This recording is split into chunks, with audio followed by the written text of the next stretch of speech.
Right. Well, for those who don't know me, my name is Meredith Oram. I am a fitness and nutrition consultant at Below the Fork, where I encourage women to love themselves towards healthy. I am a certified group fitness instructor. I'm getting my certification officially for health coach next month. And I'm a digital marketer and a mom of two. I'm also someone who eats gluten-free because I have to. If you caught my scope yesterday, which I actually, oh man, I forgot to hit right save on this one. Still getting in the habit of that, but you can go back and look at my one from yesterday, which was about my journey and how I was originally misdiagnosed with ADHD. Turned out that it was actually gluten that affects me so much mentally when I consume it that I had all the symptoms of ADHD. So that's really interesting if you want to check that out. But today I want to speak very positively on, can a diagnosis of celiac disease or gluten intolerance be a good thing? And the answer is yes, an emphatic yes.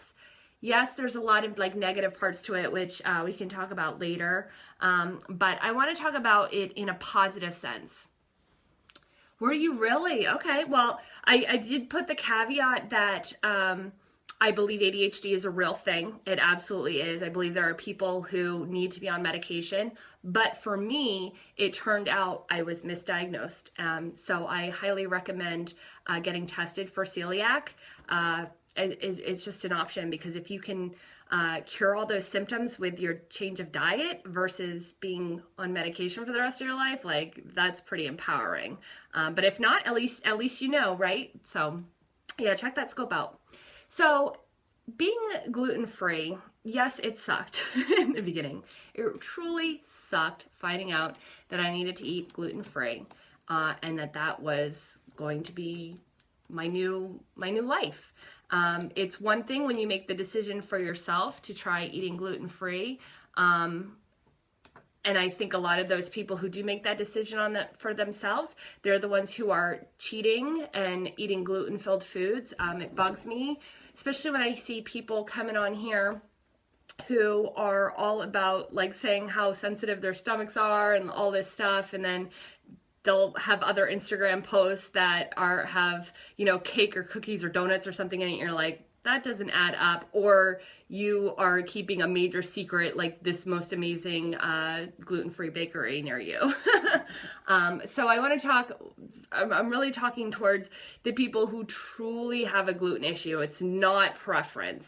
And I know that I always am putting that caveat there, but that is one of my little irks, and that people who choose. Because there's a huge difference between when you choose that lifestyle versus when that lifestyle chooses you. But I want to talk about it from a positive standpoint, because one of the cool things about having to go gluten-free is that it really changed my relationship with food, and it really made me healthier.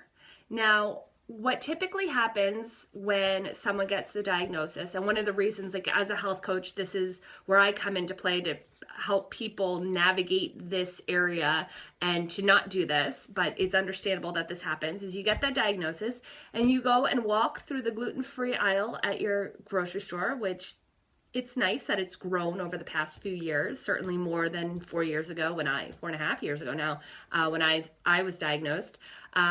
But they start looking for the substitutes of the pretzels and the bread and the pastas and the bagels and all of those really high carb, high processed foods.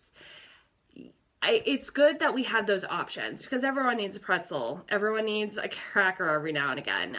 It's just one of those sort of comfort foods. But it's an opportunity otherwise to start eating God-made gluten-free foods, meaning it's naturally meats, veggies, fruit, seafood, nuts, seeds. All of those foods are naturally gluten-free, which makes it a lot easier to then completely overhaul your eating, because I think this is why I get kind of frustrated as people who make the choice to eat gluten-free and then kind of undermine those of us who have to.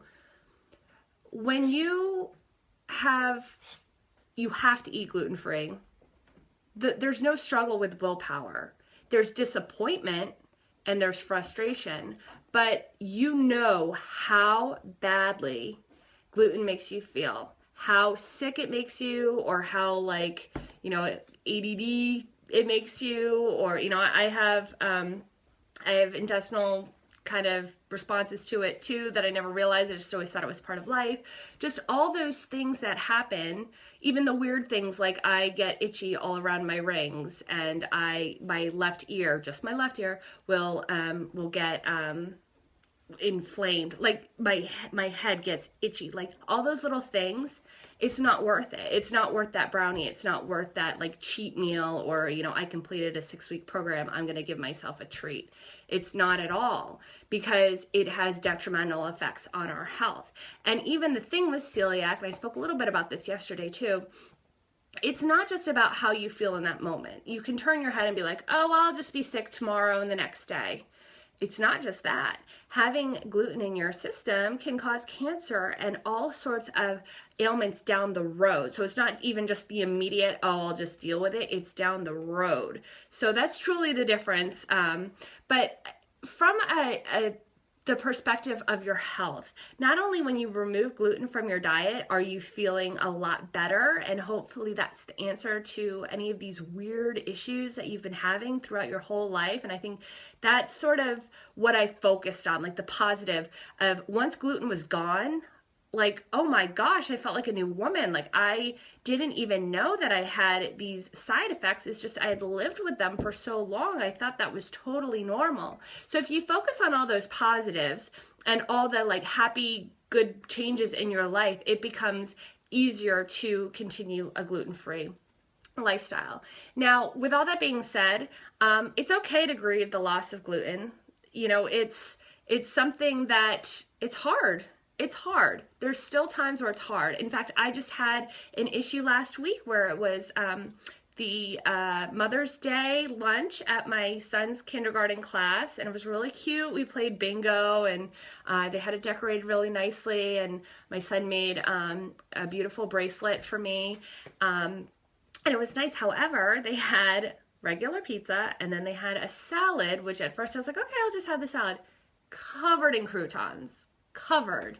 And so, you know, it was just a reminder, hey Kim, it was just a reminder of, yeah, there's still these moments, even 4.5 years into my gluten-free lifestyle, that there are still these moments that I can't participate.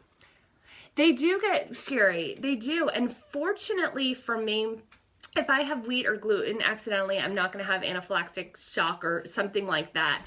That's not to undermine, you know, what the serious side effects are with celiac and gluten intolerance, but it is for some people. They legitimately have a wheat allergy, and that will be their reaction. And I guess I held my son's school at a little bit of a higher standard because they are so good about not allowing any nuts in the school. It's not just peanuts. No nuts are allowed, which is kind of frustrating sometimes when I just want to make a quick peanut butter sandwich, but or almond butter, but you know, I get it. I totally understand.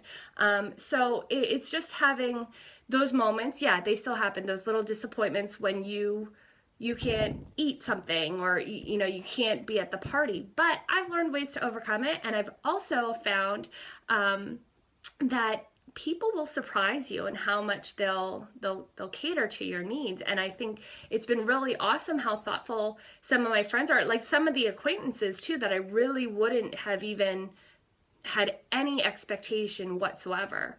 Now on the flip side, I do have some family members who just like forget every single time. But now I know, like, I don't even get upset anymore. I expect it. I bring my own thing. It's all good. So I think when you shift your perspective of what you can eat, when you get that celiac or gluten intolerance or gluten sensitivity, and there's actually a new name for it now too, non-celiac gluten sensitivity. But that's such a mouthful. So gluten intolerance, gluten sensitivity is what I'm continuing to call it, celiac disease. If you shift your perspective on what you can eat, it just makes things a lot easier. And like I said, it's a great opportunity of the overabundance of God-made foods that are available to you, and it's a great opportunity to eat more of those foods. And there's still grains that can be eaten too. Like I posted a recipe yesterday, and I just had them this morning, and my kids actually really like them too, using oats.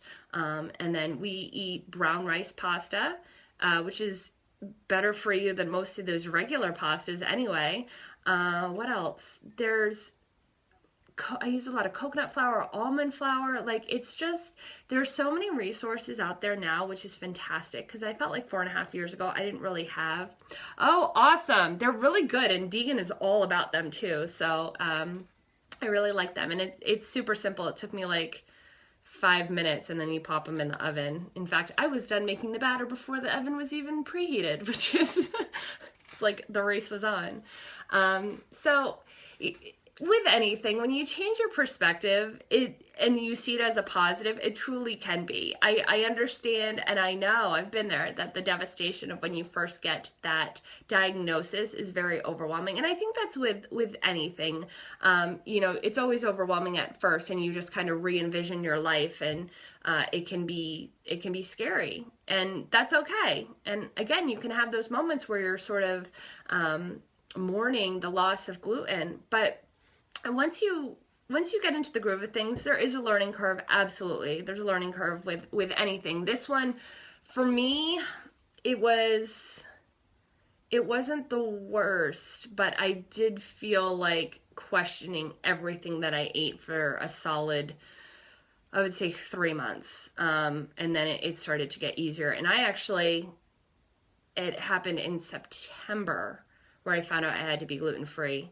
And so then I had to go through all the holidays. So that was interesting.